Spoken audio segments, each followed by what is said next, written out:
Networking is the backbone of today's civilization. When we talk about networks, there is a common term known as IP address.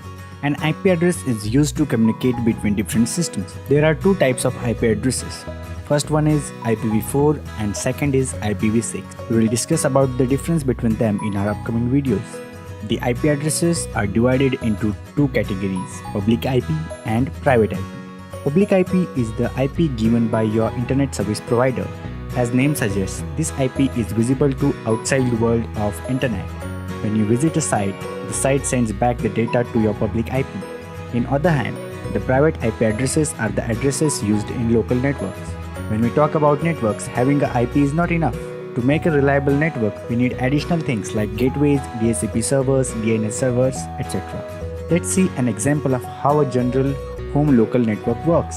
In your house, you have a router which has a cable plugged in its WAN port for internet. When you connect with internet, your router has the public IP provided by your ISP, which is used to communicate with the rest of the internet.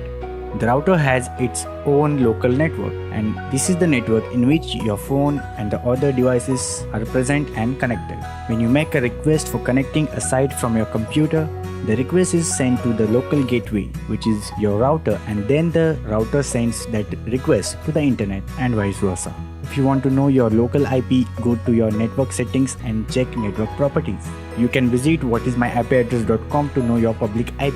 If you learned something new, then hit the like button. I upload 3 videos every week about Linux, hacking and many important concepts of computer science, so consider subscribing. My name is Paresh and I will see you in the next one.